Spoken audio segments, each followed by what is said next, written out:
Okay, good evening. And today is April 11th. You are now in the town meeting for the town of Colmar Manor. It is now 7:10, and I'll accept a motion to start the meeting. I'll make a motion to begin the meeting. Is there a second? I'll second it. All in favor, say aye. Aye. Okay, this meeting is now in order. Our first order of business is to do a pledge of allegiance in a moment of silence.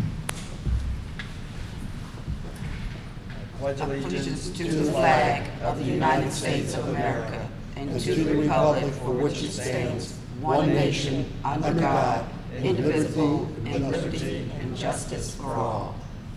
Okay, now let's have a moment of silence for those who are shut out, those who are serving us in the military, and any other people that you want to think about.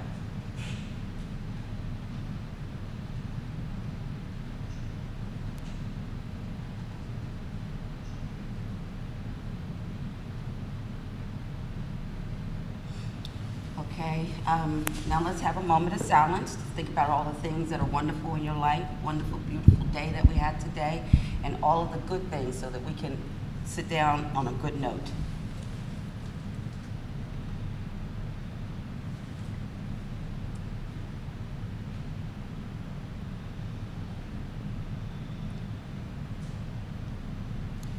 Thank you all very much. I appreciate that. Okay, the next order of business is to approve the minutes. We have minutes from January 3rd work session, January 24th work session, and February 14th work session. They were submitted to us previously, so hopefully everybody had a chance to check them out. Is there a motion to accept these minutes together or individually? I'll make that motion to accept the minutes from January the 3rd, January the 24th, and February the 14th, 2017. Okay, thank you so much. Is there a second? I'll second that motion as stated. Any discussion?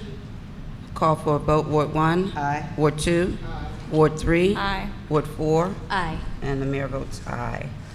Okay, for the mayor's report, well, it's been a really busy time. Sorry we missed our March meeting due to snow. We finally got some, and unfortunately it wasn't that bad, but at the time, a little bit much for us to continue the meeting. So we appreciate everybody for being here today and listening in today. This month, oh my gosh, it seems like it was really, really busy, but we had, I would say that just a couple weeks ago, or last week actually, we had the graduation class for the Port Towns Wellness Center. I think they graduated about 15 people, including 2 from our community as work health assistants. They've all been placed in service, so I want to give a shout out to Dr. Betty and her staff and all of the trainers who worked on that. I'm so thrilled to have this opportunity come right out of our town. So that was very exciting. We were also able to attend the Women's History luncheon, which has been put on by the county executive for several years now, and it's an opportunity for women to come together and actually talk about things that women do in this world. So that was very exciting. There were several other things that I think we attended, but maybe one of the council members will remember because I'm drawing a blank right now. But we have had a very fruitful month. We did another training on the permeable pavers, so we have another parking spot in our parking lot over here, permeable pavers. And the fruit tree was this month too, wasn't it? Yes, but that was in Laurel. That was, yeah, it was last Saturday. They had it out in Laurel this time? Yes. Okay, right. So everything has still been continuing to move forward. This month we're going to actually get a report from the staff so you can actually hear what's going on in town. So I'll move on to the council reports. Ward 1. Good evening. Thank you, Mayor. I'd like to welcome a new neighbor. We have a new neighbor in Ward 1, Reddings, And I'd like to also let everyone know that there's free rabies shots for your animal, contact animal control. And my next neighborhood watch meeting will be April the 21st here at the town hall at 7 o'clock, and we're looking for new members, so please come and join us. Thank you. Okay, thank you, Councilmember Blue. Councilmember Bowden? Good evening. I like to, you know, we have a parking issue in Ward 2. So I like for people in Ward 2 to be considerate of the people who don't have driveways. And also, our happy hour plus will be starting back on June the 16th from 7 p.m. to midnight. And admission is $8. Thank you. Thank you. Councilmember Jackson, Mayor Pro Tem Jackson. Sure. Good evening. I just want the residents, especially in Ward 3, to please be mindful when you're putting your trash out, to make sure the lid is on top of the trash. And if you do put trash bags, and if it's a windy day and trash is all over the streets, that is your responsibility to try to clean up the trash. I know last trash day was a little windy in town, and on my way to work, I noticed the green trash cans were just piled up with trash, and the lids was not shut. So by the time I came home, trash was all over the place. And that did not come from Bates, that came from the wind. And so I'm just asking you to be mindful to make sure you tie your bags up. Also, I wanted to let you know that District 47 has their scholarship application for any high school graduates or any students that's continuing their education in college. The application deadline is this Friday, which is April the 14th. Also want to let some residents did receive invitation to our appreciation dinner, which is this Friday. Also, the staff will be there. We also invited some former people that may have been appreciated before. We really do appreciate all the volunteers that come out, so this is our way to say thank you. We have a resident, her name is Monica, and she's in Ward 2, and she's been doing this dance party thing, which the next one is April the 13th. This is an activity for women only, not being any bias, but it's a way to relieve stress. You just dance for an hour. You don't have to have no rhythm, no beat. Just move to the music. It is a great workout. It's a great stress release. And I ask the residents to please come and join. Thank you. Okay, thank you. Councilmember Mendoza? Thank you, Mayor. Just want to say good evening to everyone. Thank you all for being here.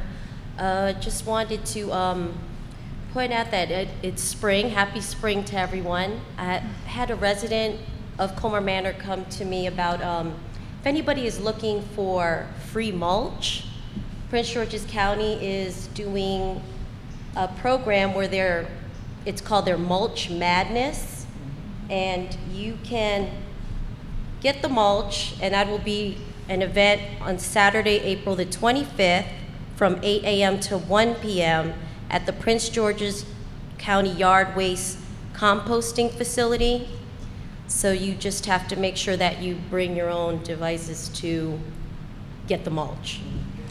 And we had somebody from the PTCDC for the Eco District Stormwater Project come to our Green Tea meeting on March the 20th, which it's an initiative to, I know on Ward 4 we have a lot of residents that their basements maybe, it gets flooded from time to time. So what this program is doing is trying to collect a lot of information to just find out where a lot of that is happening. So Abel Olivio came, and so if you're having issues with that in your home, definitely call the town hall so we can get you that information and get you into that database. And that's pretty much it. Thank you. Oh, well, thank you so much. You have something else to say? I wanted to also thank Kim Knox. They came out, her group of youth yesterday, and did some tree planting. Yesterday was Monday, Sunday, and did tree planting in the community, residential areas. And I want to say thank you to Kim Knox. Thank you. Thank you.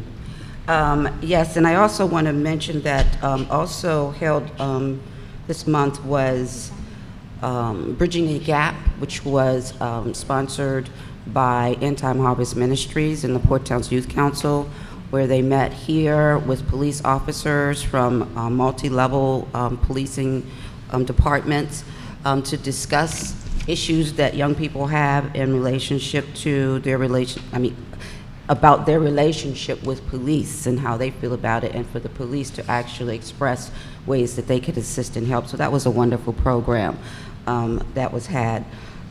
We also had a workshop on communication methodologies, marketing for the Port Town, so we could learn how to market better. We got a grant from Kaiser Permanente to help us to improve our marketing skills, and so, this was an evaluation for us to learn how to evaluate what we're doing. So it was a day-long event here at the Town Hall, and the communications workshop is going to be on April 20th, also here from 9:30 to 3:30. If you're interested, it is right now open to anybody who would like to attend. They did encourage us to see if we had residents who wanted to participate in learning this skill on communication and marketing. So that's going to be April 20th here at the Town Hall in the outreach room. I do want to mention that the Business Association meeting is scheduled for April the 25th. Right now, we invite the businesses off of Bladensburg Road, but if you are a business in your own home, please feel welcome to come. It will be at the IHOP, and it is sponsored by Rufus Luss, partner in the shopping center. Earth Day is April the 22nd. If you would like to participate, and I hope we really do get some good participation, please go to the Anacostia Watershed Society page to sign up. You should see a Colmar Manor site there. It might say Dueling Creek, but you sign up for that site. That will get you a t-shirt, and you'll meet here. We're going to meet here. I think it's at 8:30 in the morning to get started. There will be lunch provided at the Waterfront Park after we do the cleanup. And so would appreciate having enough people. You could come and sign up, get your t-shirt, and clean around your own street. You don't have to, you don't have to be somewhere particular, but to participate that day to say, we're cleaning up, even if you clean up your yard, it's a great thing to do. It's a time to think about it and actually start cleaning up the spaces around our way. I also wanted to say, as you all know, we changed the trash days, where we have, what do you call it? Basically trash on Mondays, and we have recycling on Fridays. I want to thank everybody for your participation and your patience. We tried to use as many methods as possible to communicate with everybody that we were making this change. I do think it's made some improvement. We still have some ways to go. I want to remind everybody that your trash cans or your recycled cans should be closed. So if you have more than what can fit in them, then you probably will need another trash can. Because we provide trash cans and recycle bins, it does not mean that you can't buy one of your own if you need some additional trash containers. But if you have a large family of 5 or more, please contact us, and we might be able to help you out in that particular area. So anyway, I want to thank you all so much for that, and we will hopefully be having a recycling training sometime in the future through Bates Trucking, which they've agreed to do, but we haven't had it scheduled yet. So I guess that brings me up now. So we're going to start out with our staff reports. I'm going to start first with Public Works. Michael Gorham. Thank you, Michael. Mr. Gorham. Michael Gorham, Public Works Supervisor. Missed one of the town meetings. I'm sorry, I can't hear you. We have missed one of the town. Can you hear me now? Is this Yeah, thing that's really better. working? You gotta bring it closer. For some reason, It's don't just- sound like it's it's just working. not. Don't. Is it working? It is working, yeah. Okay, I'm gonna give you a report for October, November, December, January, February, and March. During the months of October, November, December, myself and Jerome attended classes at College Park, managing multiple projects, and class on leadership skills for the first time, which was a 2-day class. I attended a class on grammar skills made easy in College Park, which was a 2-day class. We were still cutting grass towards the end of October. Emptied trash cans throughout the town. And then we started our leaf collection with the help of Department of Corrections. We ended up with 8 loads of leaves that we took over to Eco City Farms in Bladensburg. We striped the parking lot out here next to Town Hall. Jerome ordered a new countertop for the sink down in the men's room. It came in, the company installed the countertop. Jerome installed the sinks and the plumbing work to it. The elevator was inspected, sprinkler systems were inspected, fire pull tabs were inspected, smoke alarms were inspected, all fire exits were inspected, and everything passed. Good. Okay, we set up for a Christmas luncheon for the seniors, picked up Christmas baskets for the citizens throughout the town, picked up Thanksgiving turkeys, went to Schbach, picked up other items for citizens of the town. Attended a meeting with Mr. Baton in State Highway. Department of Correction came in and walked the streets, spot cleaning at least 4 times. And throughout the month, general maintenance of the town hall and general maintenance of the town.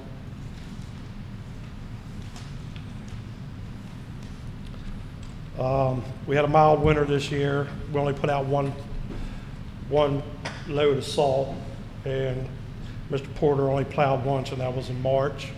We really didn't have too much, but it was enough to push. Attended a couple more meetings with Mr. Baden, the State Highway. Had a couple meetings with Kim Knox about the permanent pavers and the rain gardens, and where she'd be planting her trees at down at Burger King. Set up the outreach room a couple times for Kim Knox meetings. Met with Rico from Bates about trying to, get his guys to make sure they get the trash in the back of the truck. General cleaning of the building.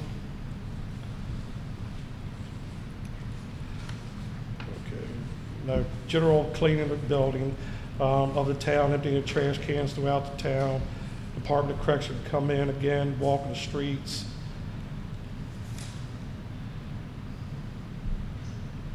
And we had a tree company come in down at the park at 43rd Monroe, take out a tree due to the electrical wires and everything. We ordered the topsoil for the north end garden and the fence. Hopefully we can get to getting that fence up real soon.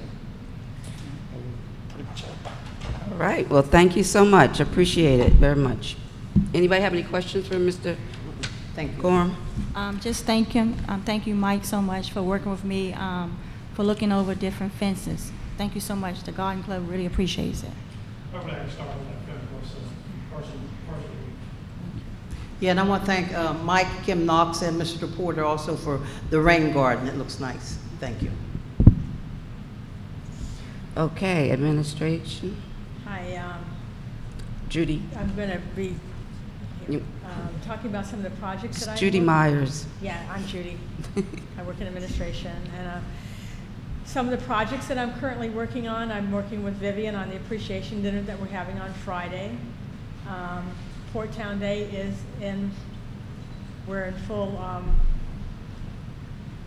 planning process of Port Town Day. We can always use new vendors, whether they're craft or food vendors or entertainers. We can always use somebody new that we can look at. The Port Town Legislative Dinner, we want to start working on that early. Last year we came working on that really late. It was very tight against Port Town Day when we started working on that.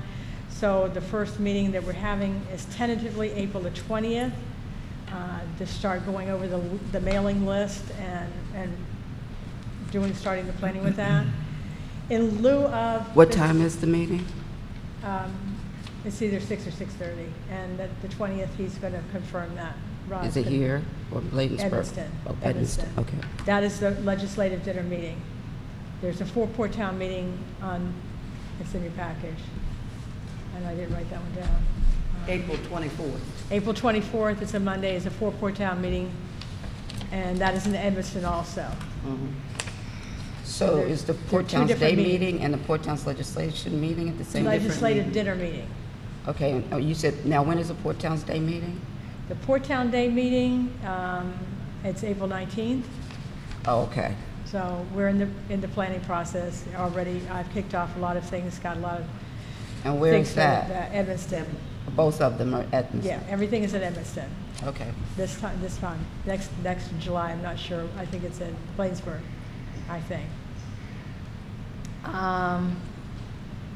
In lieu of Thanksgiving luncheon for my seniors club last year, it's always, I have a seniors Thanksgiving luncheon, and it's like 2 or 3 weeks later, they do a Christmas luncheon. I asked them if they wanted to wait until spring and maybe separate those functions, and they agreed to that. And so we're going to have a spring luncheon for the seniors on May the 17th, very similar to what we do at Christmas time, so they can have music, and I'm going to do barbecue for them, more of a spring, summer luncheon instead of the typical turkey and ham. They seem to really enjoy the Christmas luncheon and the dancing and everything that they could do. MML convention, I'm working on the MML Main Street booth. We're trying to collect all the pictures we can of every function that every town has so we can display the activities and what we do in the Port Towns. I've been trying to work with the Banner City, which is part of the MML convention, with the Roger Heights Elementary School to try to have the mayor go there and speak to the fourth grade class. I'm still working on that. They're in testing right now. And so I haven't gotten a confirmed date on that yet.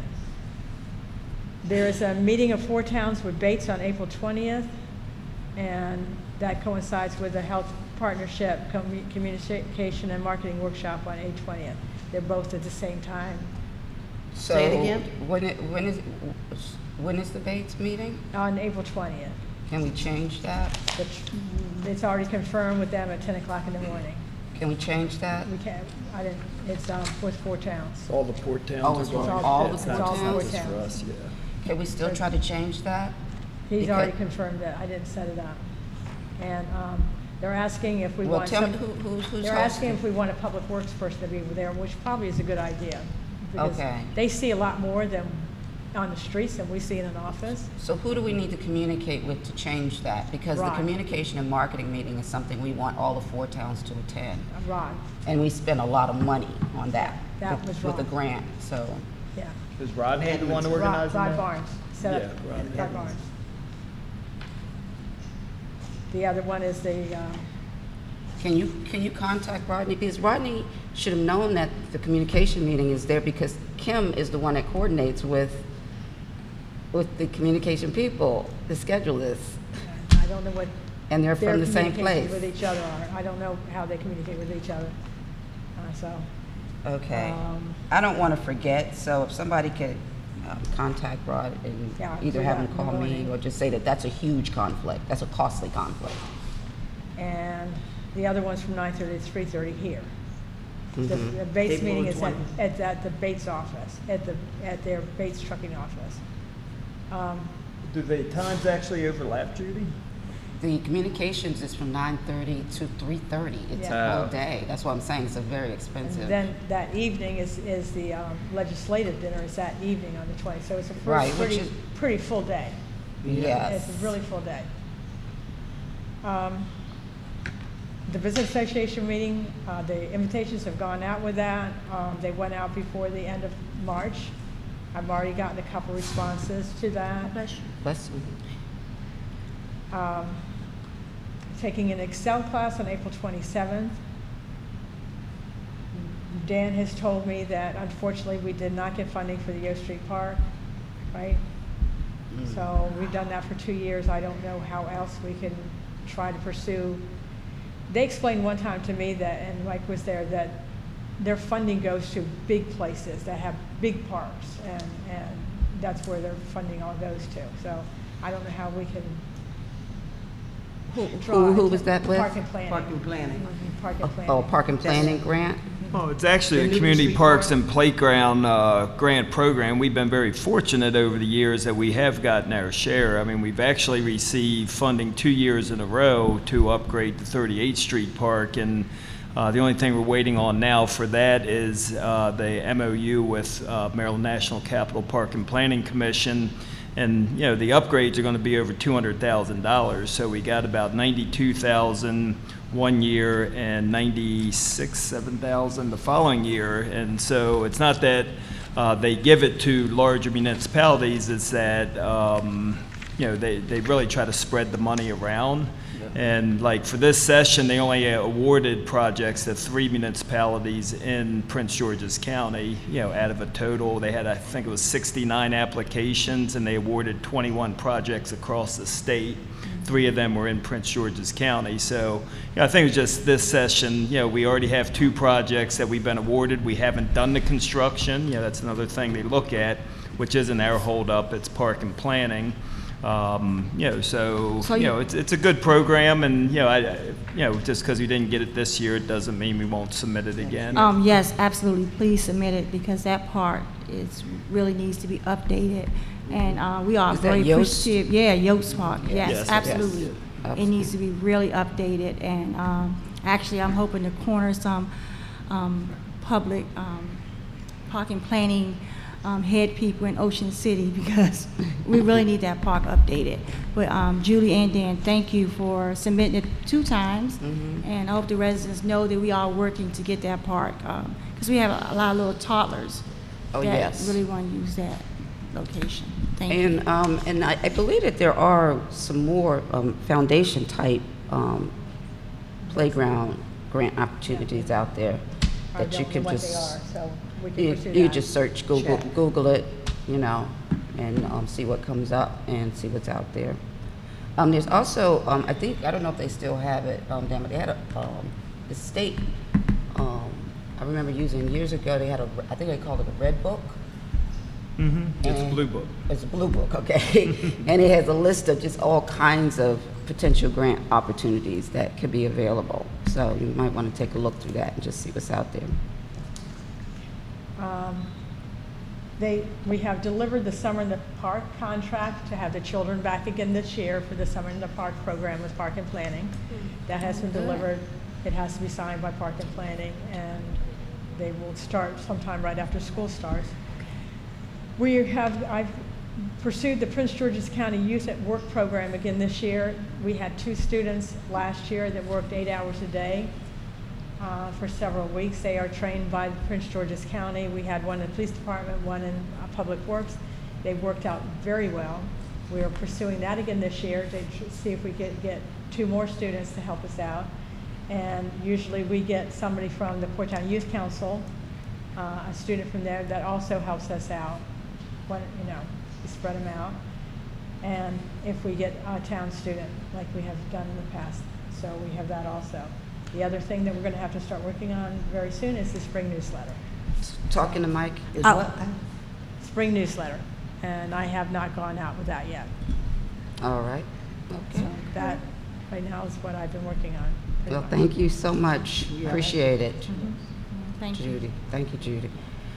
Okay, Recreation Department.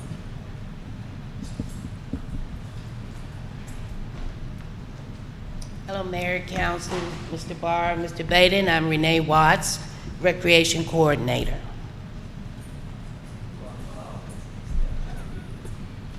Thank you, Renee.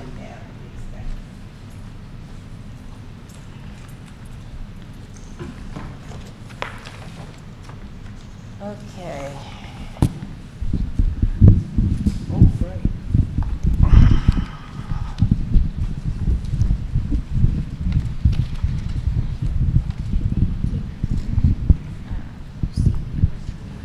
Okay, my recreation report is for October, November, December 2016, and I'm also going to report for January through March 2017. October 2016, Happy Hour Plus received $185. That was actually our breast cancer awareness theme. Breeze Hand Dancing collected $585. Charter School gym rentals were $1,600. The gym and exercise room, we collected $2. Attendance slacks during the holiday season. So altogether, the attendees in volleyball was a total of 122 people. A check was requested for the Harvest Fest of $400. I exceeded $1.13. Oops, Dan. Special thanks to Ike for being our hayride driver. The kids enjoyed all of the activities, especially the pie eating contest. We also ordered a large garbage tote for rental trash disposal. That was $504. The total income for October of 2016 was $2,372. In November of 2016, I've completed all empowerment classes as directed by my supervisor in a timely manner, which I have been implementing in my day-to-day work schedule. I have promoted a Christmas holiday toy drive in hopes to give each child a gift at the annual Christmas holiday party. Planning the annual Christmas holiday party was scheduled, and the bazaar was scheduled December 11th. Happy Hour Plus received $586. Breeze Hand Dancing collected $2,070. Gym and exercise room was $2. The attendings and volleyball people were 160 people. Charter school rentals were $1,200. The total income for November of 2016 was $3,858. December 2016, overall appreciation to the mayor, council members, the staff, the volunteers, Colmar Manor Police Department, the Zumba dancers, the volleyball players, Happy Hour Plus patrons, the Red Hatters Clubs, the Porttown Health and Wellness Center, and the Ladies of Pearl, and our residents of Colmar Manor who assisted, donated, and contributed to making our toy drive a success. Without each of you, it would have been impossible to put a smile on so many children's faces. We collected 400 plus toys. So instead of one toy to each child, they got 2 beautifully wrapped gifts. Again, thank you, thank you, thank you. You are our secret Santas. Check requested for the holiday party was $1,000. Balance submitted back was $2.48. You made up for that. Happy Hour Plus, we received $350. Breeze Hand Dancing, we collected $1,306. The charter school gym rentals were $1,800. The holiday bazaar, the tables that we collected, the money was $100. The total income for December was $3,456. January 2017, the recreation goals for the next 6 months. Planning commemorating Colmar Manor's 90th anniversary on September 23rd in the ball field. Remember now, these are my goals for the next 6 months. An employment training bulletin board listed in the gym. A comment suggestion box for residents and rentals. Make over the exercise room. I want to paint, add mirrors, and the vending machine. A job fair and clothing drive at least twice a year. Open house to be incorporated with the fundraiser dinner for vets, domestic violence victims, and the homeless. Continue skill path empowerment classes, a minimum of 3, and it must include computer classes. Partner with the American Legion for annual events such as our Easter egg hunt, etc. And I would like to do an employee evacuation drill. Open gym, we collected $110. Gym IDs were $12. The attendees were 177 people. Breeze Hand Dancing collected $1,078. The charter school gym rental was $1,800. Total income for January 2017 was $3,724. February. Thanks and kudos to all the performers who did an exceptionally great job for the Black History Program. Also recognition to Bates Trucking, PG County Enrichment Program, Port Towns Health and Wellness, who participated in our job fair. We had free clothing available to those in need, and they were donated from residents, friends, Breeze Hand Dancing, and the Colmar Manor staff. Special gratitude to Diana Fennell, Maryland House of Delegate, District 47A, who celebrated this evening with us. The door prizes were paintings painted by the mayor and council. You will have to see the portraits to believe it. Truly one-of-a-kind masterpieces. What a great, memorable evening. Open gym collected $100. Gym IDs, $9. Attendees plus volleyball, 186 people. Breeze hand dancing was $200. 3 weeks were canceled because of inclement weather with him. Check requested for Black History Program was $600. The balance submitted back was 9 cents. March. March. Every first Thursday of the month between 6:30 and 8:30, we have family board game night in the outreach room. Every second, third, and fourth Thursday between 6:30 and 7:30, we have dance fit for women also in the outreach room. These two new activities are for 3 months trial basis, hosted by Monica, a resident of the town, and are free of charge during this period. Fees are subject to change. I have implemented a CPR, AED, and first aid classes to be held here at Colmar Manor Town Hall beginning in April 2017. The instructor, Brandy Elsie, is a registered nurse, has her bachelor's degree in nursing, and is a certified instructor for teaching CPR, AED, and first aid. These classes are available for our ages at an affordable price. For further details, please feel free to contact myself or the main office. Part-time employment.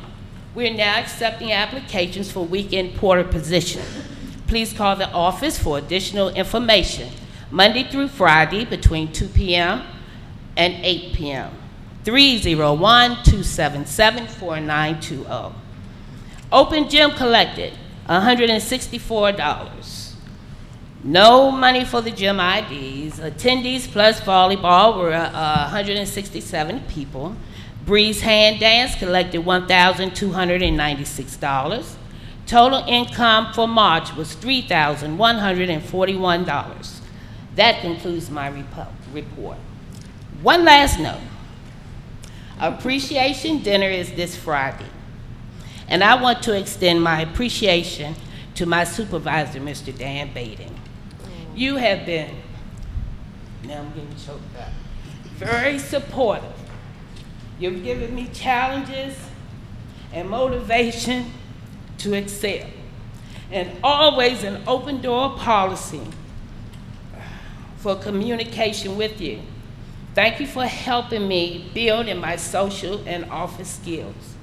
You are a role model, and I got my eyes on you because to me, you're the best supervisor ever to learn from, and God bless you. Thank you. Thank you. That was very nice. Very nice. And gifts too, wow. Thank you very much. Thank you. Very nice. Thank you for such a thorough and detailed report. I want to thank you also so much. Chocolate, she really knows how to get I want to thank you for really helping. You know, one of my goals was, as mayor, is to bring this building to life. And I just so appreciate that you were here to be able to do all of these activities. I really appreciate that. And that's not even to mention the hall rental support, because those things that you said didn't mention the hall rentals. And we are now booked months ahead of time between you and Kayla and marketing and advertising building. So thank you so much. I appreciate it. Thank you, Mayor, Council. Yeah. Dan, and Mr. Barr. Thank you. Thank you.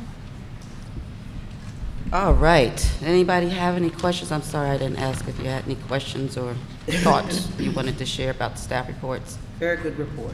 All right. Let's move on. Thank you so much. Okay, I did want to say I'm sorry that we missed talking about Black History Month Black History event, because that was awesome. It was really wonderful having young people participate and be the performers, and also the painting that I had to do. Different. It was different, but it was relaxing. At first, I didn't know if I wanted to do it, but then I found it very relaxing to actually do it. I want to do. I also want to remind everybody that residents of the town of Colmar Manor, utilizing the gym and the weight equipment is free. So I want to make sure that everybody understands that, so that people will take advantage of it and come on up. You can walk the track, come up, use the weight equipment. So please check it out. I want to do a shout out to Kim Knotts. You hear her name a lot. Kim has really been a great support system for us in the Port Towns Health Partnership, but also in helping us apply for grants and other things for our community. Kim is leaving us at the end of this week, and I just really want to say how much I appreciate so much. I mean, I could not believe the woman was working part-time and the amount of stuff that she would bounce around 4 towns and the other nonprofit partners and just absolutely awesome. And you know, she deserves a hand clap. She's leaving, but she still said that she'll be finished everything that she has with Open right now. Right. Yes. That's yes. a blessing. Yeah. Well, once you connect into the port towns, you don't want to get out. Right. Okay, and I also want to do a huge shout out.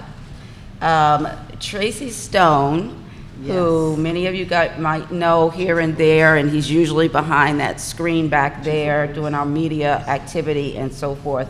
Some people may not have known that Tracy Stone grew up here in the town of Colmar Manor, and he has been working for the town now for almost 25 or more years. 25 years. He's also he's been a police officer in the town of Bladensburg for a multitude of years. Tracy was just appointed the chief of police in the town of Bladensburg. So we gotta give Tracy a huge shout out. But he told me that he's still gonna do our media work and he's still gonna be here to assist us. And so he's been the acting chief for several months now and has been able to pull that off. So I believe he's gonna be able to do it. It's a lot of work. It's a lot, but you know, we appreciate Tracy. He's a what do you call it? Jack of all trades. Well, jack of all trades or whatever, but he's birthed here. Yep. So he's from the family. Okay, so let me give you a report on our work sessions. For the work session in the month of March, which we were not able to report out because we didn't have the televised meeting in March. We had a discussion about the red light camera fines and fees. There's been some discrepancy between how much the company that we use in order to collect the funds were paying us. And so Mr. Baden worked really hard over the last several months to try to communicate with these people to find out why there was a discrepancy in the amount of funds that should have been coming to us from the scene. And I think that you recovered how much? Well, we renegotiated the contract and were able to lower the rate in which we pay per violation to the camera operator, and also the collection fees have been lowered, and they were also able to negotiate a $10,000 upfront payment for those past due amounts. So, you know, we collect the money on past due amounts or amounts that should have been billed, and then we've also, you know, should be receiving more income in the future, about $12,000 to $15,000 a year, based on the new rates. Awesome. Awesome, thank you so much. Appreciate that very much. Our taxpayers appreciate that. Thank you for working on that. You're welcome. 'Cause I know you could have given up after a while. No, I kept on them. We also discussed purchasing of a police, another police vehicle. Our vehicles are very aged, and unfortunately, we were actually able to, I don't know if we did it in this meeting or we just talked about in this meeting, but at the end of the day, we were able to find that we have operated in a significant under-budget management.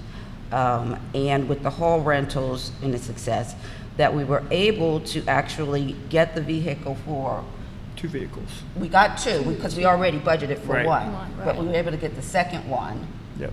for, what is like $45,000 is what they cost, but I'm talking about how much did we have to pull from reserve? It was, I think it was 12,000. 12,000. So the vehicles usually cost about $40,000 to buy and also then equip and mark and all of that stuff. But because we've been doing very well in our budget, it only cost us 12,000 extra in order to get 2 vehicles. Right.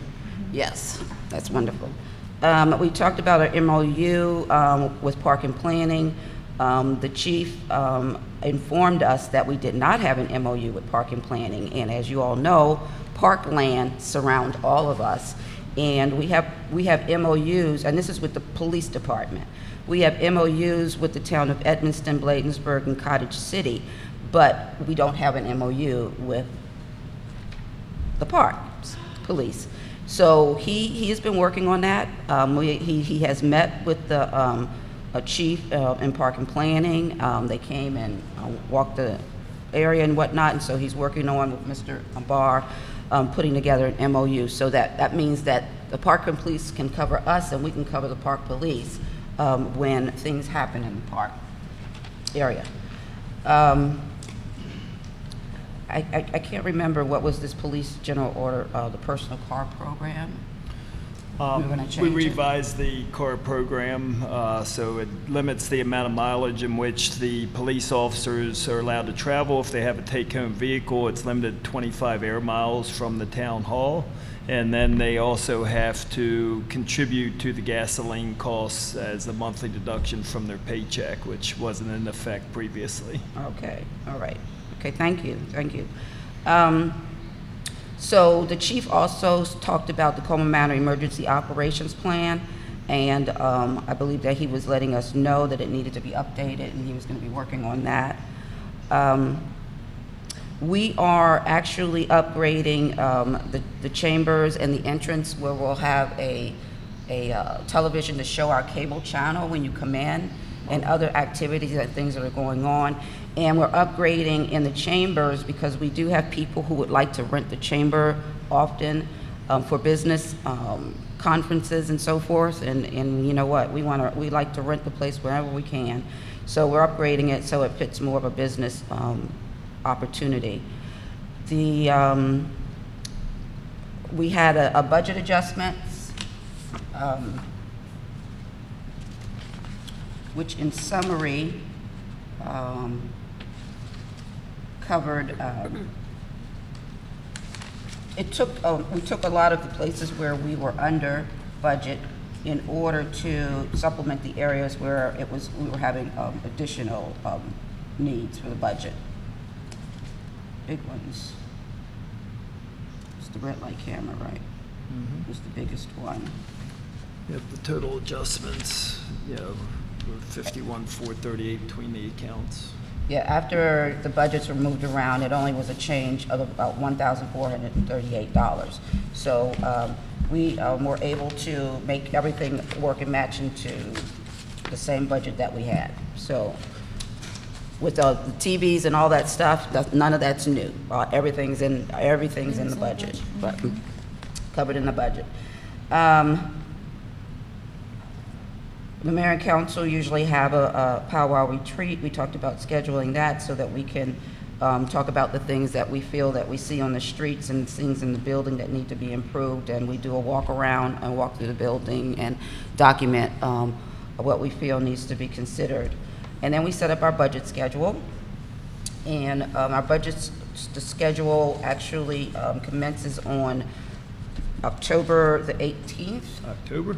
I'm sorry, October. April. The 18th, where I'll get the budget, and then we'll send the budget to the council, and then we will meet separately in a budget work session and go over line items in the budget to work it through, what we agree with or don't agree with, and then we will then bring the budget to the town meeting in May for a public hearing.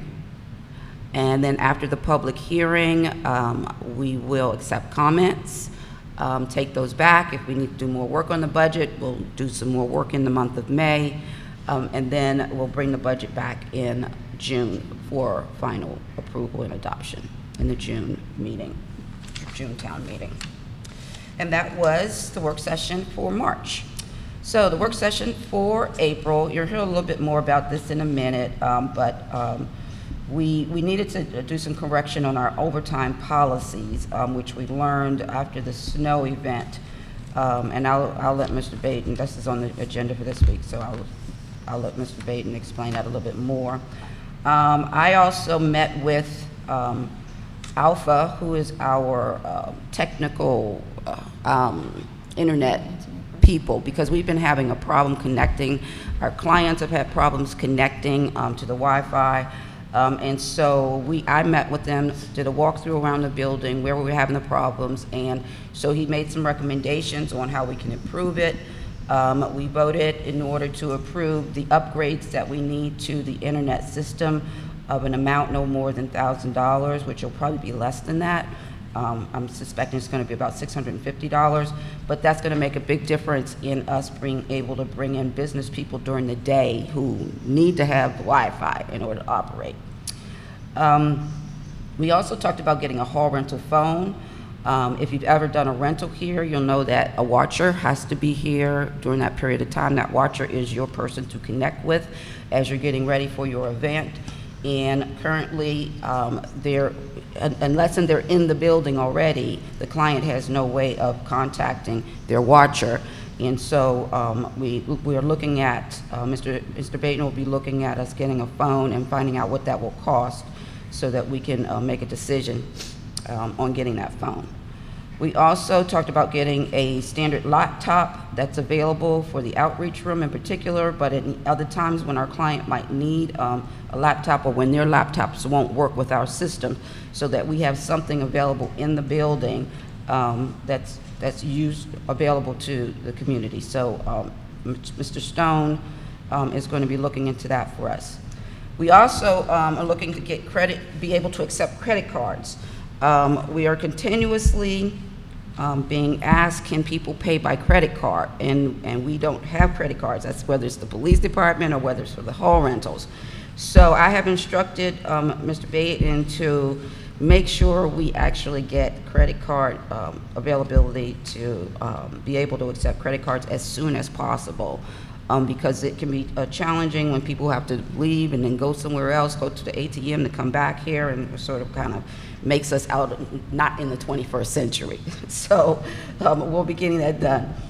We're also looking at getting recycled stickers for the recycled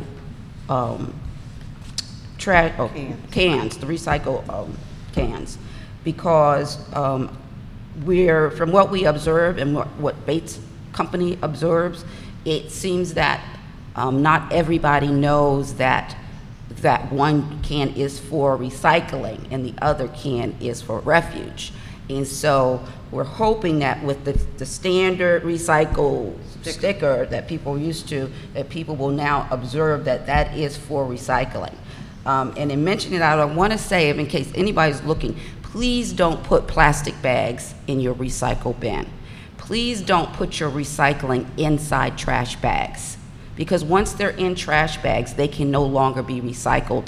They become trash. So it's very important that you do not use plastic bags, and don't put shopping center plastic bags in the recycle bin at all. They actually block up the recycling machines, and then it takes a lot of manpower to try to fix those machines. So the plastic bags that you get at the convenience store or the Shoppers or whatever, those bags are trash. Do not put them in your recycle bin. We also offered a donation to Roger Heights Elementary School of $100 for 2 families to be able to feed their children during this week. Is this week? Next week. It's next week. It's Yeah, spring. it starts Friday. Starts Friday.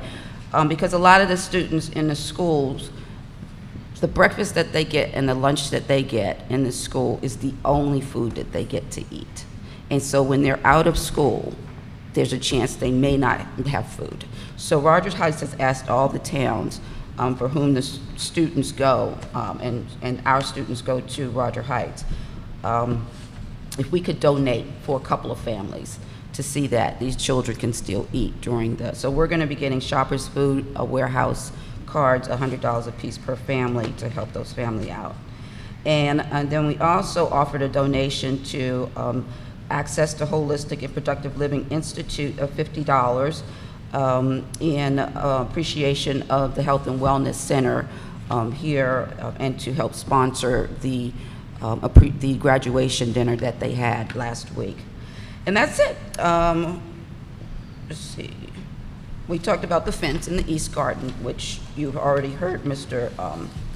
Gorham to explain that we'll be getting that fence up soon. We already got it paid for, it's been taken care of, and we actually saved a little bit of money. Thank you so much, Councilman Rep. Pro Tem Jackson, for keeping on that and keeping that going. Thank you. And thanks, Mr. Baden, as well. Okay, so that's the work session. Anybody have any questions, additions, anything I missed?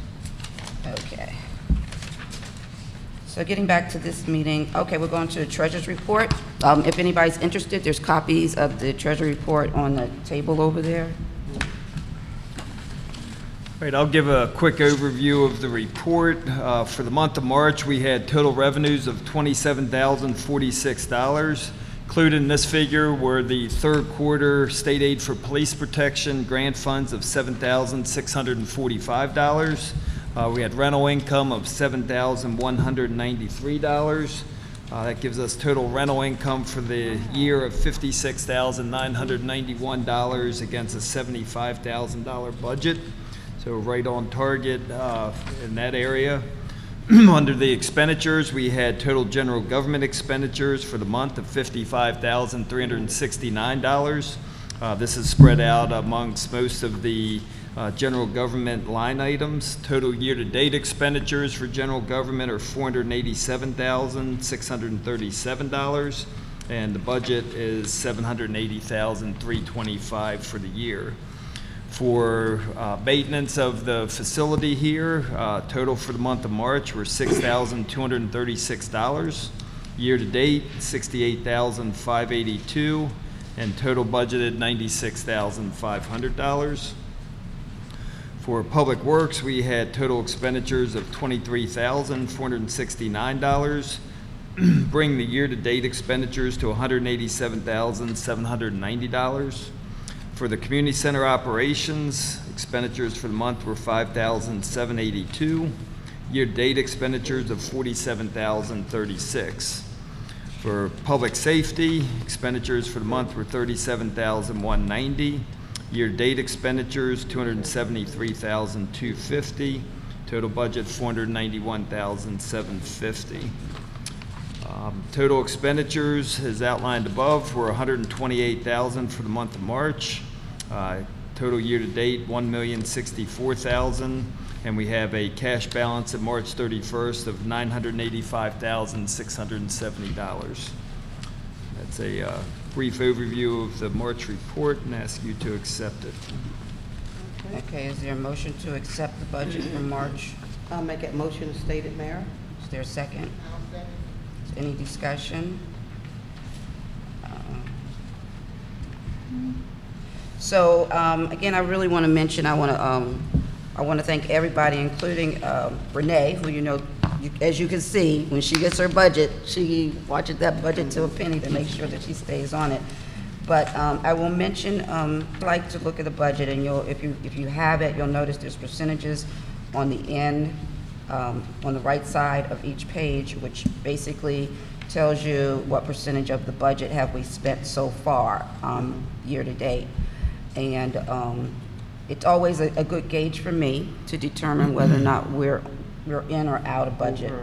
Over or under, based on the percentage of months that we have consumed over the fiscal year. Our fiscal year starts in June, which means that we are at 75% of our year right now. And so I gleam at the budget to determine, are we below 75% of what it is? And every single department is below 75%. Thank you so much, Mr. Baden, for keeping an eye on those numbers. Appreciate that. You're welcome. Okay. And anybody else? I'll call for a vote. Ward 1? Aye. Ward 2? Ward 3? Aye. Ward 4? Aye. The mayor votes aye. Thank you. Accept the budget report. Okay, police report. The chief, as well as Sergeant Sims, are at a conference right now, so Mr. Baton is going to give a report for Chief Lowry. Yep, as the mayor just stated, the chief and Sergeant Sims are attending the Maryland Municipal League Police Executive Association Conference down in Ocean City. This is a conference attended by the executive police and executive positions across the state, so it's a really good conference, well attended, a lot of good classes. Chief will actually be back late this evening. The conference goes till Thursday, and Sergeant Sims will be staying till the end of the conference. There are copies of the chief's report, I believe, on the table as far as statistics, which I won't go into those. He did ask me to comment on a couple items. In the past month, we've had some thefts from auto within the town. Mostly money that's been sitting in the cars have been taken, and one of the issues is these vehicles are unlocked. I don't know why people would keep money in their car or valuables and then keep them unlocked as well, but he's asked that we encourage our citizens to lock their car doors at all times when you're leaving your vehicles. So seems pretty logical to me, but apparently people aren't doing it, so please take warning. And then the other item he wanted to point out was that the next Neighborhood Watch meeting will be on April 20th at 7 p.m. Had a real good turnout at the last meeting, and he's expecting another one this month. This is the 21st, isn't it? A Thursday. That's the same day that Judy just said is the same night for the legislative. I thought that was meeting. 21st. She said the 20th. She said the 20th. Okay, we'll confirm that. But those are the two items that, No, I wrote Neighborhood Watch was the 21st. That's what I wrote down. That's what I wrote. But that's a Friday, so we have, 21st is on Thursday? it's a Friday. He's got April 20th in his email to me for the Neighborhood Watch meeting. Thursday the 20th. So there's The the 20th. neighborhood watch date. Okay. Oh, what's going to happen on the 20th? Yeah, I see Well, in two different places. We had that meeting with Bates on the 20th too. Well, that's the morning. Yeah, we need to change that. Yep. Okay, that's it. All right, so those were the two items he asked me to highlight. Okay, Okay, thank you. thank you. We don't have a report to accept. No. Okay. All right, moving on, unfinished business. We have none. New business, Resolution R1 to 2017, salary rates for authorized overtime. You want to explain, Mr. Baton? Yep, okay. Back in October 4th of 2016, we actually adopted Resolution R1 2016, which helped establish overtime rates under various circumstances. And one of those was if a state of emergency was called. And as written in the original adopted resolution, R1 2016, it read that during a state of emergency as proclaimed by the President of the United States, the Governor of Maryland, the County Executive of Prince George's County, Maryland, or the Mayor, all employees required to work should be paid double time and 1/2, 2.5 times their hourly rate for all hours worked. The first time this was implemented was the March snowstorm that we had, or the March snow event. I don't know if it was necessarily a storm, and the governor declared a state of emergency. Well, because we listed all of these elected officials who could possibly call a state of emergency, even though our town hall was open that day at 11 o'clock because we followed the Prince George's County guidelines, we were obligated by this pay policy that we adopted to pay all the employees 2.5 times their hourly rate. That really wasn't the intent of it. It was really to compensate the employees that had to come in during such event when everything else was closed to get paid, 2.5 times their hourly rate. So Resolution R1 2017 corrects that, and we've basically taken out, the state of emergency as declared by the President and the Governor of Maryland, and left it in that if the Prince George's County government declares a full closing, or the mayor of Colmar Manor or his or her designee declares a full closing, all employees required to work by their supervisor shall be paid double time and 1/2 their hourly rate for all hours worked. So, the governor of Maryland last snowstorm declared a state of emergency, but, in Garrett County, they probably needed that. Here, where we got 2 inches of snow and barely covered the stuck on the streets, we did not need that. So, after seeing it in action, we decided to, change it more to hopefully comply with the events that will happen here. So that is before the mayor and council for introduction and adoption. Can we introduce and adopt the resolution same night? Sure. Yes. For introduction and adoption at the meeting tonight. Okay, we live and we learn. We try. Sometimes you have to fix things. Is there a motion to accept a resolution, to introduce and adopt Resolution R1 2017? I'll make that motion as stated. Is there a second? I'll second. Is there any discussion? I'm glad we got that cleared up. Yes, we keep on going back to this thing because it's gonna be right this time. Okay, so I'll call for Ward 1. Aye. Ward 2. Ward 3. Aye. Ward 4. Aye. And the mayor votes aye.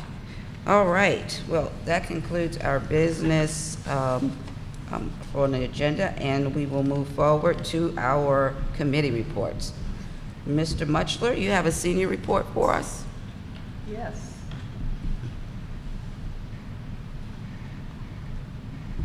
And how's Mary? Good evening, Mayor and Council. Good evening. During the winter, it's slow for the seniors. They're all getting old and can't get out in the bad weather.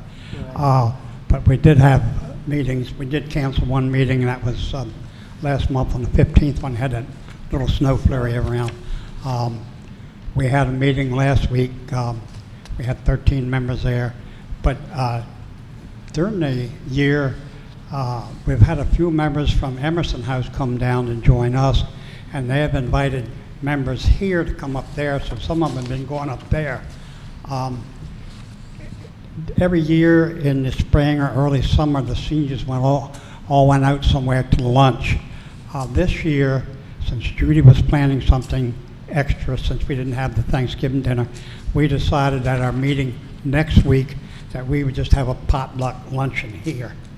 So we'll have the potluck luncheon here next week. Mm-hmm. And that's about all I have for the seniors. All right, well, thank you so much, Mr. Muchler. Thank you. Mr. Muchler, I just wanted to say, as you know, we had the sheriff came by and he was able to meet with the seniors. I don't know, has Chief Lowry had an opportunity to meet with them yet? Okay, I'll let him know when you guys meet, because he wants to meet everybody. And so he would love to come in and meet with you guys. First and third Wednesday, okay. Yeah. And I want to just say, if there is anybody the seniors feel like it would be useful for them to meet, like maybe someone from social services or someone who might be able to explain Medicaid to them, or anything that they feel like they need help with, we have the resources to bring people in and communicate with you all to help you with anything that you need. All right? Okay, thanks. Anybody else had any comments for Mr. Mutchler? We're just happy to see. Thank you, We always, Mr. Mutchler. yeah, we always encounter Mr. Mutchler out in the audience, so we're just grateful to see you today. Yes, indeed.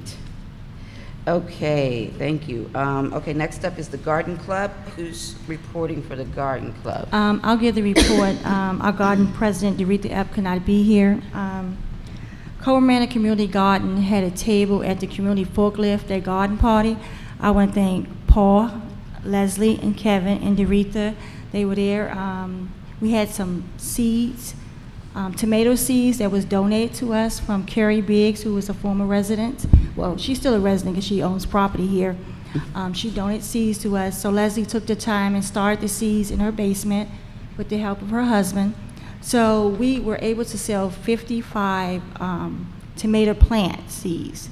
And the total cost, we sold them for $3, and the total cost that we received was $165. So I just want to thank everybody who participated in that day, because it was a Saturday, and I know people have things to do, but we really appreciate that. This Saturday, we'll be having a meeting in the West Garden from 10 to noon. We'll be assigning garden plots. We do have regular garden members that have their same plots, but now we're very excited. We have a lot of young people who are interested in joining the garden club and getting garden plots. However, they're a little scared, but I did tell them that we have a lot of experienced gardeners that will be able to help them, so they're looking forward to it. So next week we'll be assigning garden plots. I think we may have a couple left, but not too many. Also, we want to thank Reverend Addison and her youth group for coming out last month to help us get ready for spring garden. They were able to clean out, actually, they replenished the dirt in the east garden and also cleaned up weeds around the garden. I was not there, I was out of town, but I want to thank Councilmember Bowden and Councilmember Mendoza for stepping in to open up the town hall. It was a great turnout, and I want to just thank former Councilmember Doretha Epp for still being involved in the community.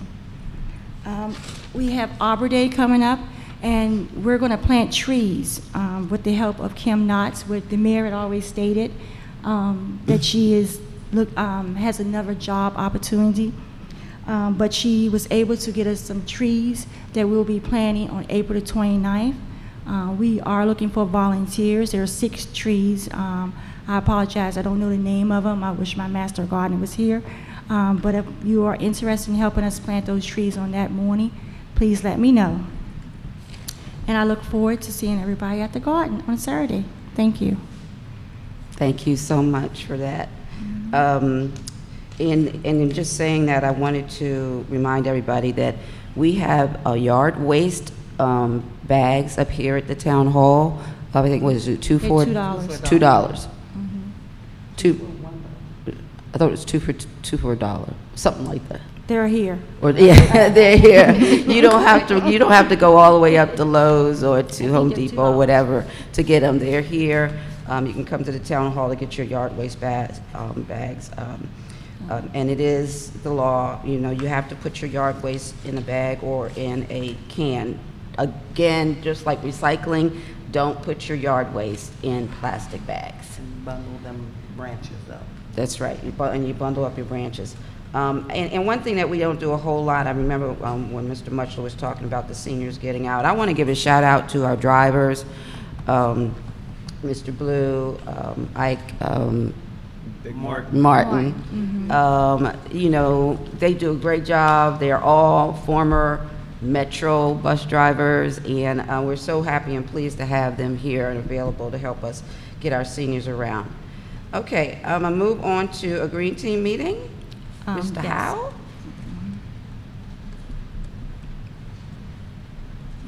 Good evening. I'm Paul Howe. Good evening. The Green Team held our monthly meeting last night, and we discussed ways to incentivize green-friendly practices for Colmar Manor businesses. We want to bring them into our I'm having a group. hard time hearing you. Oh, yeah. Maybe you could pull it up a little bit so you don't have to. Is that better? You're a little taller than. Is that a little better? Yes, Okay. that's better. Thank So the you. Green Team meeting, we held our monthly meeting last night. We discussed ways to incentivize green-friendly practices for our Colmar Manor businesses. We're trying to bring them into our group. Now it's comprised mostly of just Colmar Manor citizens. We're researching green businesses standards, and we're going to conduct a survey of Colmar Manor businesses and try to get them involved in our group. I reported to the group on a proposed concrete batching plant on the Ernst Mayr site in downtown Bladensburg. What's going on? And apparently I'm making the, the energy stop here, so I'll be fast. I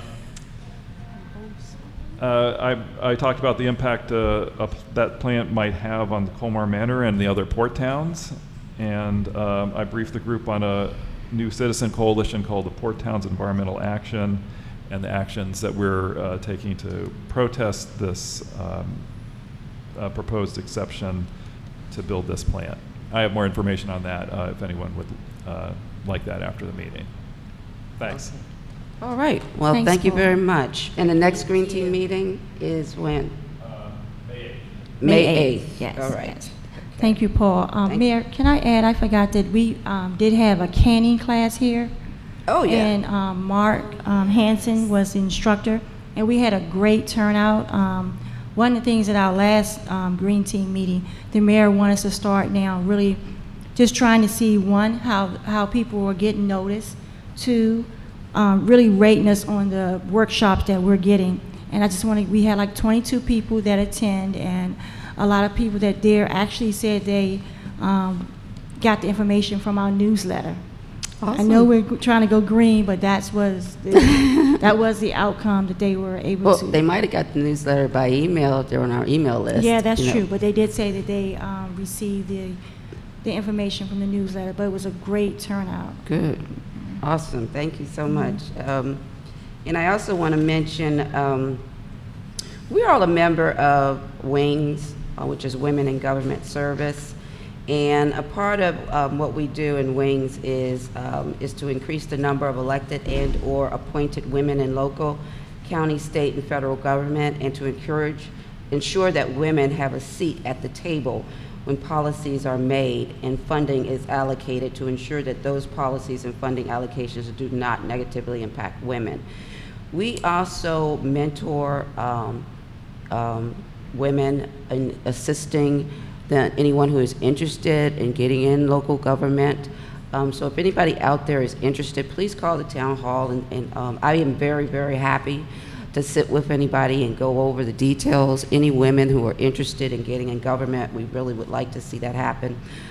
We are also offering 2 scholarships for 2 women to attend the Ocean City Conference and actually really get a sense of, at the conference, we have lots of training classes, a lot of networking and learning about things. So if you're someone out there that you know who might be interested in going to the Ocean City Conference, please let us know. We need to know as soon as possible. We've booked everything, so we know we have them, but it's gonna be first come, first serve based on the participation. If you want to learn more about the scholarship, you can go to womeningovernmentservice.com. womeningovernmentservice.com. And it's a wonderful website. You also get to see a lot of women in government and what people are doing. So I hope everybody would be interested in doing that. All right. So now we'll move on to citizen comments. Does anybody? Recreation. I'm sorry. Oh, she already did. Okay, that's right. Okay. Oh. What was it? Renee did do the recreation report, but you can tell about the Easter egg. Oh, I'm sorry. Did I Recreation and skip? PGCMA. Oh, I skipped what? Wow, it was like Moving on. Don't forget about the Easter egg hunt this Saturday at 3 o'clock at the New Street Park. Thank you. Okay, PGCMA report. Just really got a small report. Last month, myself and Councilmember Mendoza attended PGCMA. Maryland Municipal League was there, and they did an academy class. It was in law. It was well attended. Actually, the class ran a little longer with all the questions and things that people have. The next meeting will be April the 20th. That date is very popular, and that meeting will be in Upper Marlboro. But we've been working very hard to become a banner city. This will make our 4th year, so one of the responsibilities is for me to go attend the meetings that's outside of the towns, and I really look forward to doing it because I'm learning actually how other towns work and how they operate. So I really enjoy going to the meetings. Thank you. All right, thank you so much.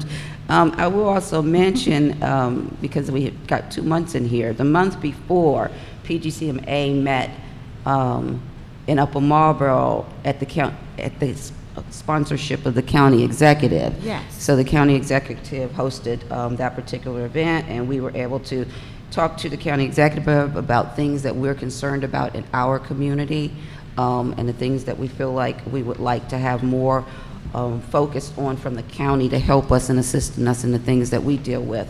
PGCMA is the Prince George's County Municipal Association. So it's all about municipalities. All right, now I can go to citizen comment. Thank you. Please state your name and the street that you live on. Kurt Plunke, 40th Avenue. I'd like to commend the county council last year for cracking down on the unlicensed vendor in the street at the peak of summer, and so we have nice peace and quiet and maybe some more healthy kids. 2, the train horn, unfortunately, I was pursuing having a quiet zone on the train tracks. Can you talk closer to the mic? Or bring it close? And I know you can talk louder. I've heard you. I don't want to kiss this thing. Okay, the train horn unfortunately got derailed because there's one business that they could not get the cooperation from as far as establishing a quiet zone, so unfortunately that still happened. The people who were pursuing it at the county and state level, they had to stop, unfortunately. So that's just a little update. Hopefully we can get some more action. So there's three nuisance sorts of issues I want to bring to the attention. 3907 Lawrence, Washington Earl, still has its porch floodlight. It's not a porch light, it's just floods, and if you look into it's kind of blinding at night, and it comes on and off. So if there can be some regulations on porch light, Like a front motion porch. light? Like a motion light? Yeah, it's both a more motioned and a floodlight, Uh-huh. which I think it's kind of inappropriate for a front entrance. Is it on? It's on all the time, or when It it's comes in on at motion? night, then it goes off, then it comes on and off, and then it's kind of annoying. 3812 Kearney Road, owned by, I looked on the tax plats, Campos Jose P and Bianca A, still has a loose black cat, and I've taken this attention to our new police, and we communicated via email, and there's little that he can do without regulation or enforcement of ticketing or requiring owners to fence the cat. So that's because I see it in my yard sometimes. 3313 40th Avenue, De Luis Candida and Karen Van Allen. Every now and then, there's a speaker this high, and there's people gathered, and the music is really loud. So I had a little iPhone spectrograph that I measured in my other side of my house, and I sent it to the police chief. Please investigate this. Although I know we have quiet zones, I just don't think loud amplified music on the front porch is appropriate. And the chief said that he would look into it. But I think if the town can adopt live unamplified music, we can support our local artists. It's so easy to turn up a volume and not have consideration for your neighbors. So if there can be something to enact to control the music, the lights, the pet. Okay. Okay. Thank you. There is a sound ordinance, which is a little bit. It's actually an unreasonable sound ordinance. in terms of how loud something can be after 9 o'clock at night. Okay. In general, because it is so unreasonable, people do have, particularly weekend events or parties. We didn't buy a house not to entertain in it, and Sure, we do sure. entertain past 9 o'clock at night. Right. But if we get a call because of a disturbing of other people, then we respond and ask those people to turn the music down. So we'll look into, I'll ask Mr. Barr to look into the floodlight thing. I feel you on that. It's like it'd be shining straight in your window and nobody knows it. But there is, I don't think there's any regulations right now for that. But maybe we could, There are not. yeah, so maybe we can look into something that sort of manages the situation. Sure. Where it can be more Thank you. manageable. And then as far as the cat thing, I want to recommend that you contact the state delegation and or the county council, because those rules are coming down from there. Okay. So you can reach out to them and see Sure. what kind of help or support you might be able to get from them. Okay. And, you know, our delegate, one of them lives here, Delegate Diana Fennell. Right, right. So I would reach out to them and, you know, just have a conversation to see if there's something they might be able to do. Okay, I know Kim Knox, I helped her plant my tree the other night, and she said, didn't you know that you were coming into a town with a lot of cats? So that was Yes. In the house you live in, there were many, many, many, many. Yes, yes. You know, There so were many, that area. I'm a bird person, so we're fighting a good fight.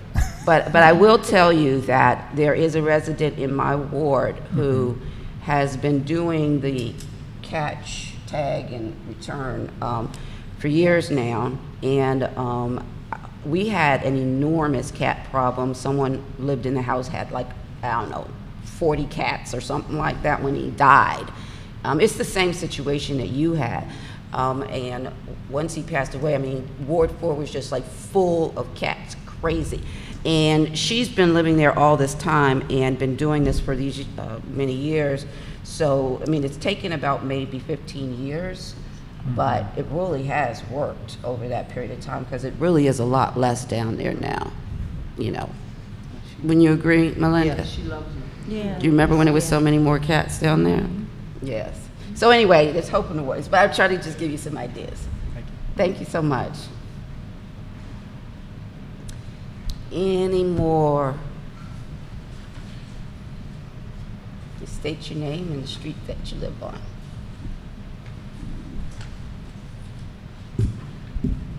Good evening.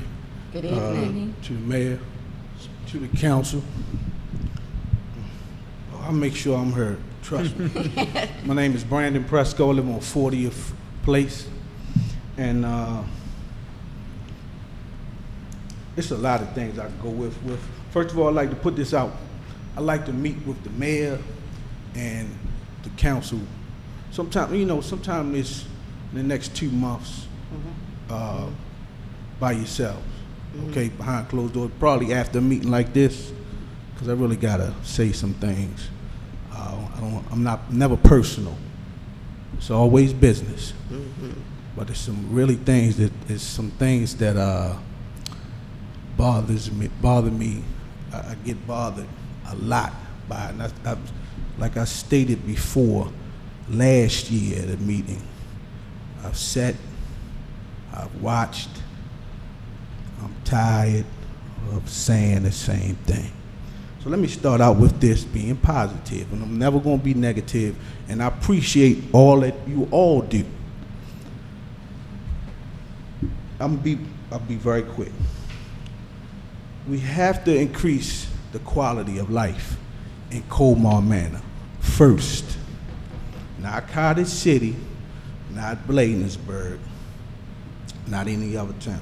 We have to start here.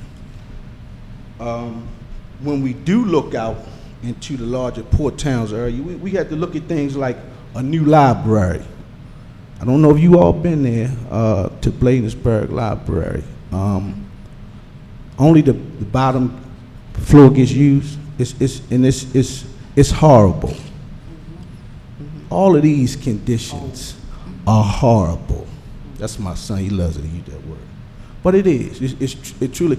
It's embarrassing. Okay. When we talking about, let's bring it back here. Something I noticed from 2007 or 2005, there was a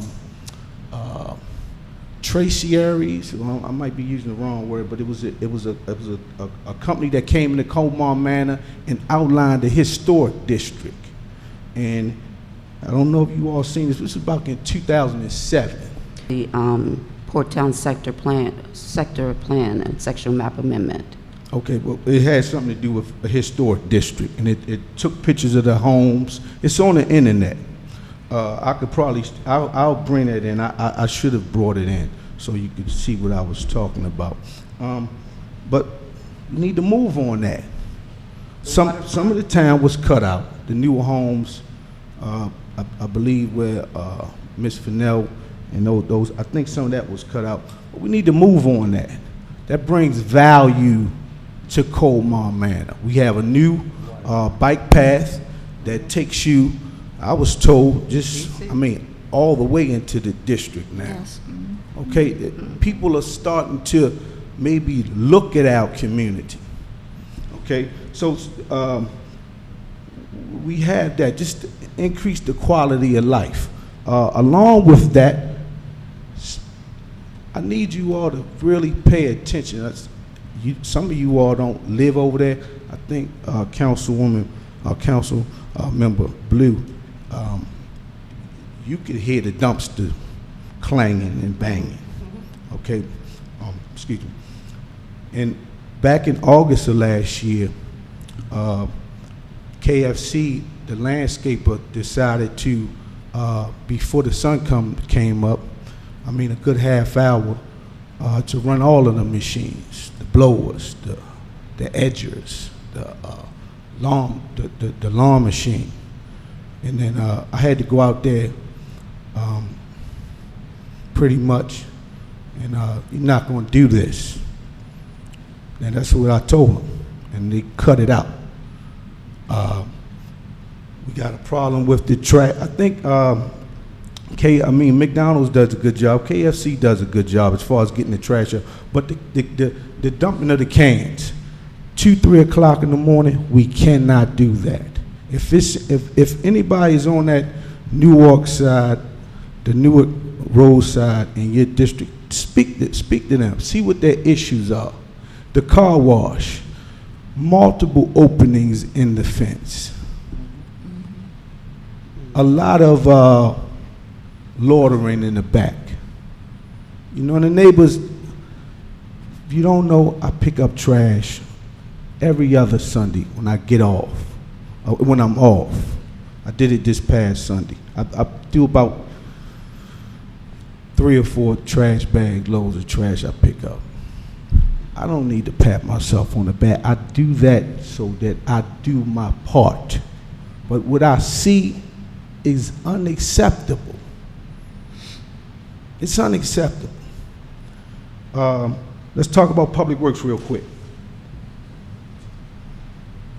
I've been asking for yellow paint on these curbs for a long time. Paint the curbs. Keep it freshly painted.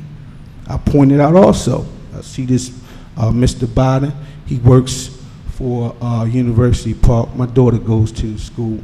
Very nice neighborhood. The demographic is different. Treat my neighborhood the same way. We are not low income. Y'all need, please stop that. That's how they get these grants. Stop calling this neighborhood. We working class. We're proud people over here. We're not low income. It's impossible. These single family homes over here. Let me get back to the public works. The landscaping of the medians. From the graveyard, from the memorial, Fort Lincoln over here. Those medians, all the way down till you get to the bridge down here at Bladensburg. to the river. I need the money. Get Dennison, get somebody to do it professionally. You have too much traffic going and coming in the morning and in the evenings. You are on display. You're on display. It's filthy. The trash cans.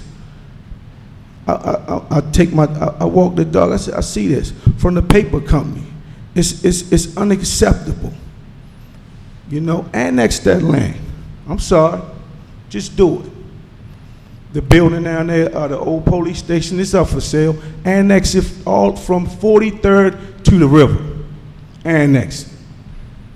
Develop it. Make that your new historic district. The money is there. Don't let nobody tell you that the money is there. When we spend, let me show you. You didn't see it. Because I have a problem with the police department. For the month of March, $25,000. Come on. And while I'm on that, we had a carjacking. I know I'm all over the place, but let me finish this public works. We need a street sweeper. Okay? Maybe we can share it with the rest of the port towns. I'm in the process now because of what I'm doing, creating a publicworks.org of some kind. I can make that happen. I think crowdfund a street sweeper. Because you have vegetation in the gutters in this town anyway. That'll help out. By the way, municipal waste and transport, that's my background over a decade. I worked for Mr. Good and Mr. Bates for many years. But when it comes to this town, I had some issues. But we know, as far as we, back on public works, as far as the trash, I'm glad we lined up with other communities on Friday. That's a good thing. But we had to make sure those guys, you know, are on it. But we need a street sweeper. So we have that. The police, real quick. Number one, let me put this positive thing out.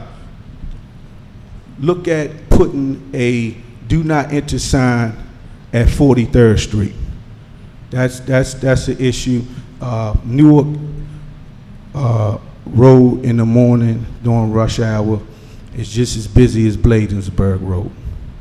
I know people patronize the restaurants, but some people are using it as a cutway. You can't do it in Cottage City, so you know, cut it out over here. We need a speed cam also. I'm gonna just put it out there. We need a speed cam.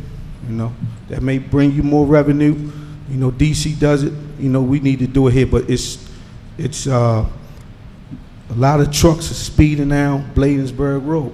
You know, I'm a truck driver. Let's be more responsible. You know, more responsible. But we need that do not enter sign on 43rd. You also need it by IHOP in the reverse in the evening to keep that traffic out of here. You know, children playing around and everything else. Back to the police department.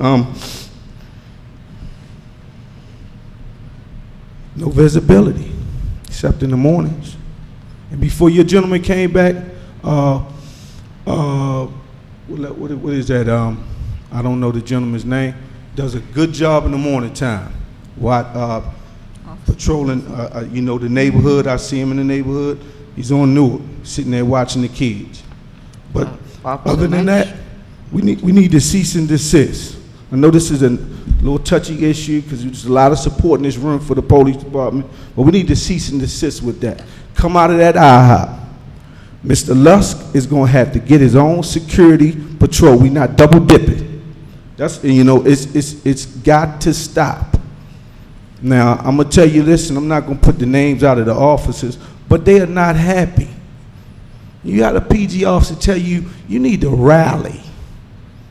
You need to rally because your officers over there are no good.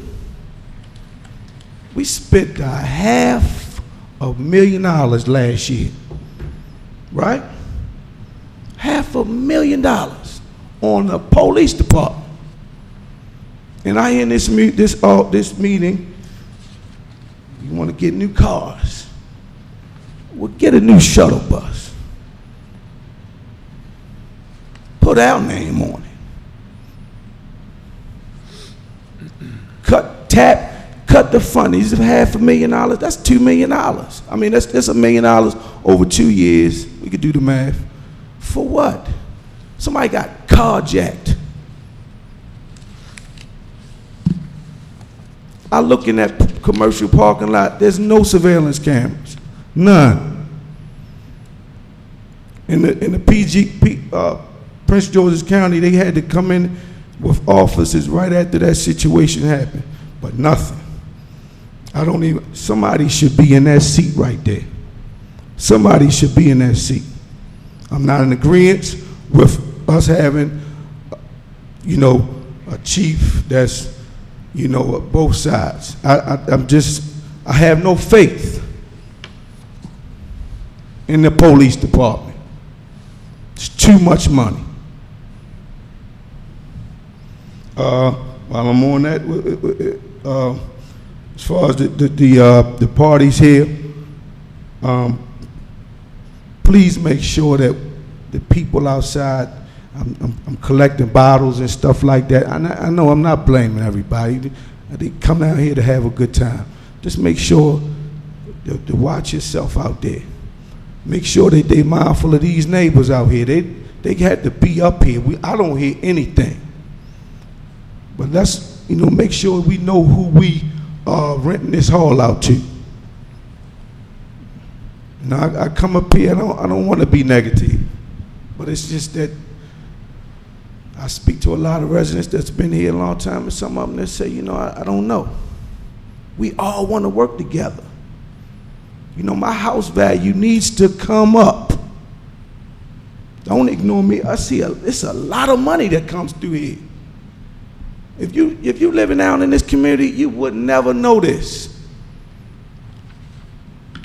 It's a lot of Anne Arundel County people in here. I'm just sorry to say it. The police, he from Anne Arundel County. I don't know.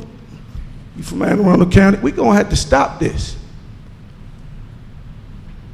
Put PG first. I'm just sorry that, I had to come in here with this, but I am tired. Those 2 town signs, please, I'm going to say this again. Brentwood has a very lovely sign.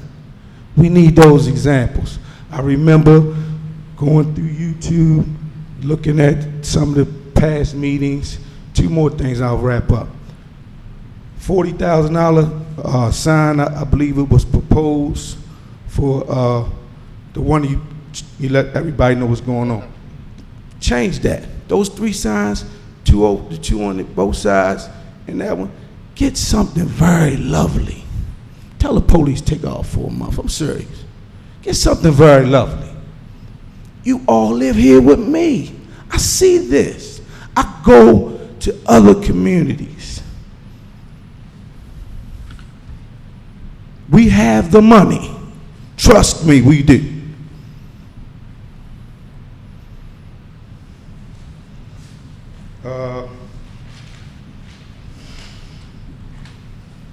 I think that pretty much sums it up. But thank you. Oh, the car over here on Port Town's CDC property. It's been sitting there. If I put that same expedition truck in my driveway, I'm gonna have problems.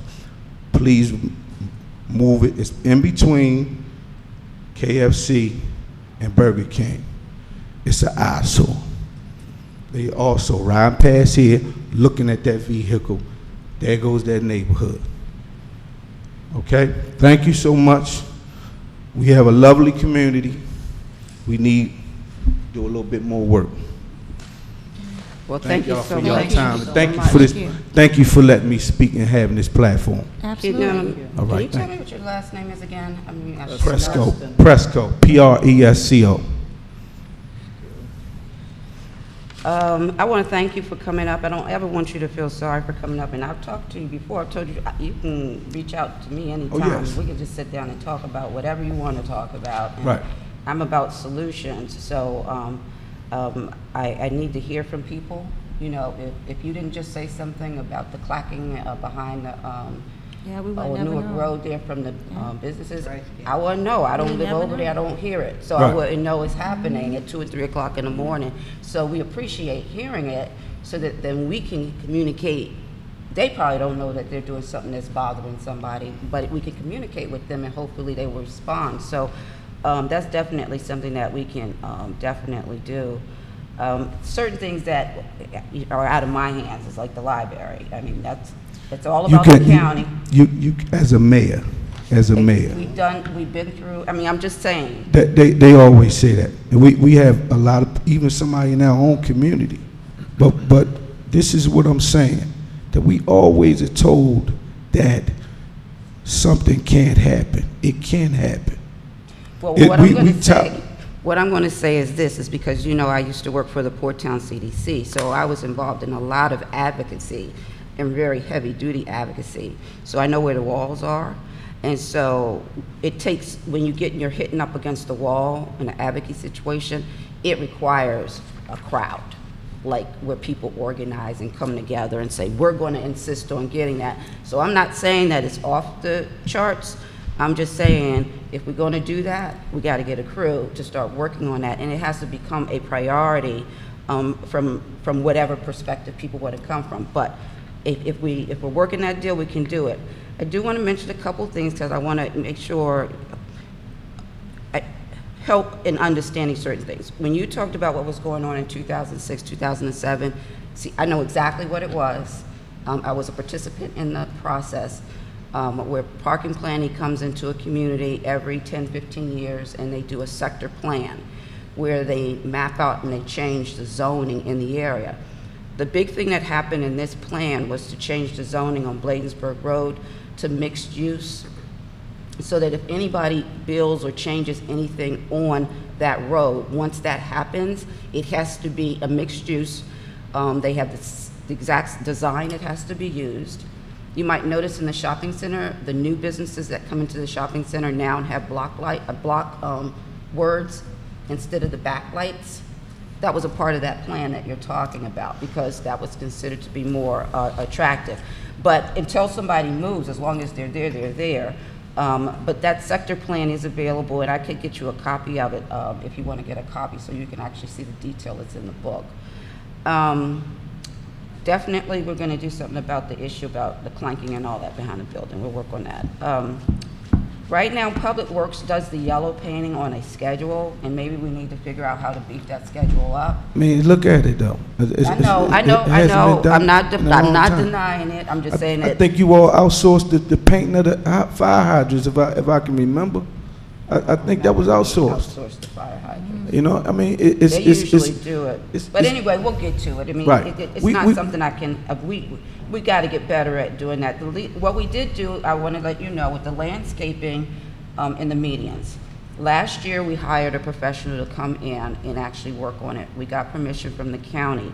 The problem over so many years has been that those median strips, that straight state highway, and the median strips were under the county's jurisdiction. So we got fed up last year, and we hired a professional ourselves. We in Cottage City came in together to pay, and we'll do it again this year. You hire who? We hired the same people that actually do the landscaping at Burger King. Okay, trust me, that stuff is, especially in front of Burger King, the wrong ornamental grass is in there. Okay, so I took the course at USD. I took a principles of horticulture class, so you know I have a background in this a little bit, but this just the wrong grass is in there, and it'll be clipped. Trust me, y'all will clip it, or they will clip it, probably 3 times this year. In the summertime, that lets you know that it's the wrong kind of grass. So when we try to make coming in towards DC on Bladensburg, and I try to make that left turn on 40th place, I really had to go up to Burger King and cut through and come down because it's just the wrong grass in there. I think that if we take, I don't know how much it's going to cost, but if we call a large landscaping company to put the trees in, to put some beautiful landscape, all of it. Doesn't matter. Put the money into it because this is our community. They put these, you know, have you seen the figurines that's anchoring the bridge? Who came to us and asked us about that? I mean, it's not an amusement park. The Confederate, they are, yeah. Bladensburg. I mean, let's enough already. That's just overkill. It's just ridiculous looking, and I'm gonna say that it's ridiculous looking. And we lost the war. I mean, let's stop. I mean, and then I'm gonna go. Then we don't even invite the National Park Service in to come and redesign the dueling grounds. I mean, that's a great look for the town. Have them do that. Have them take that over as federal land. Have them, you know, it's a marker. It adds value to your community. But see, that's why I need to meet with you all behind closed doors, because I think that some things, you know, what I say, it's not, you know, I just don't have any faith. No, I just want to go over the list just so you know exactly. If I could just add one thing on the landscaping of the medians. As you know, they're doing the Bladensburg Road streetscape project from the DC line to Peace Cross. They're working on the Cottage City side now. They're going to be doing the Colmar Manor side once they finish that. Slated to be finished in the end of July. Right. But Mr. Gorman and myself have been attending all those meetings, and at the very first meeting I asked them what are they going to be doing with the medians, and they all looked at me with these glossy eyes because nothing was being done with those. So by attending the meetings, what has now taken place at the last meeting we went to is the head of landscaping for Prince George's County, Mr. Wayne Lucas, attended the meeting with the landscape architect and a project manager, and they are going to redo all of those medians from Peace Cross to the DC line. So they have it slated to be done after the work on Bladensburg Road is done, which takes it through the summer. But what I've asked them to do is to stabilize those beds between now and then so that we don't have to look at the weeds and the grasses and everything. And there is a follow-up meeting, or the next progress meeting is this Thursday, and I will get an update then. But all of those beds will be redone at this fall. So that's a good thing, and hopefully we'll be able to get them to stabilize them and take out what's in there so that we won't have to look at it over the summer. Well, as a stakeholder, I have no clue of when they finish, what it will look like. We out the loop. We're low income. That's how we're characterized. We are not even consulted. They do what they want to do. They pick, we got an organization that think that they own the river. They come over here, they pick trash up, and they take all of this grant money. And I want to say this, and I'm watch out for this grant. It's called grant abuse. Watch out for that. We do this for grant money, do that. Watch out for that.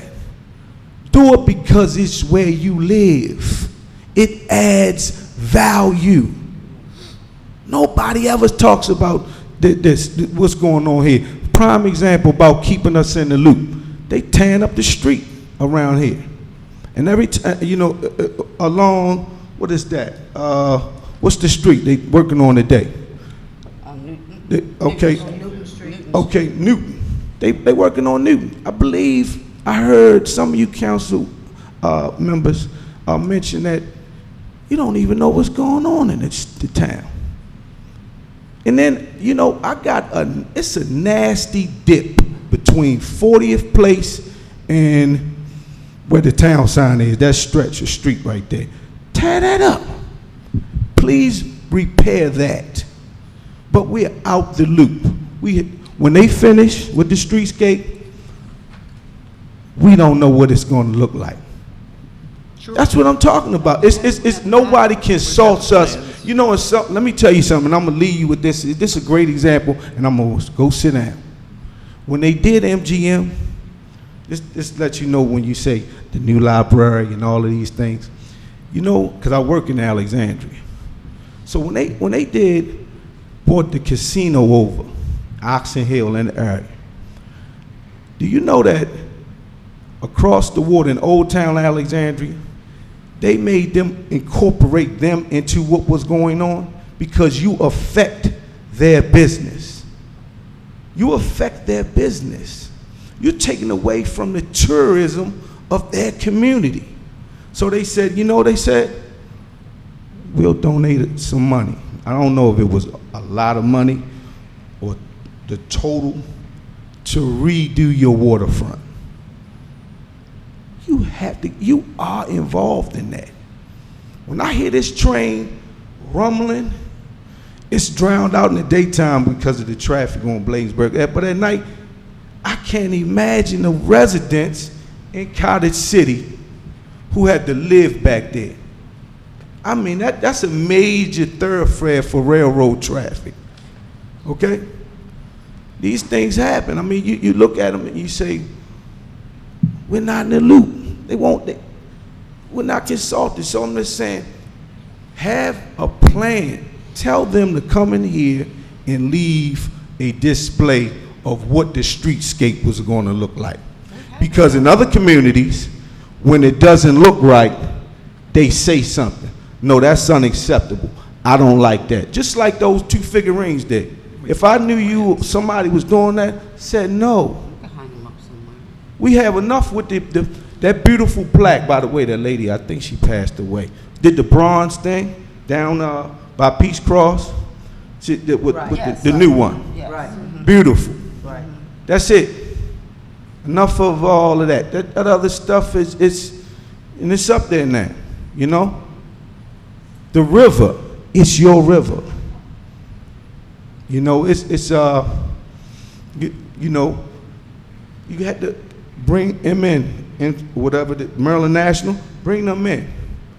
But I see, as far as our police going over it, you ain't even in here. No visibility. I'm gonna say that and I'm gonna leave that. There's no visibility by Colmar Manor. So Let's stop with the car privileges also. We got to stop that. Park the car over there. So I wanted to say that, as you know, we have a new chief of police, and I think you ought to sit down and talk to him as well. Very important. Okay. He's dedicated to community policing. He's heard us talk about the visibility of the police. He understands where we have the issues. And in listening to you, I understand, and I'm loving to capture the things that I don't know about, but I want you to also realize that there are a lot of things that you said that we do know about, and that we are working on them. I don't want you to think that because you see something, that something is not being done. Not everything you talked about, something's being done, but we're not just vacant, meaning that we're not just hanging around and not noticing.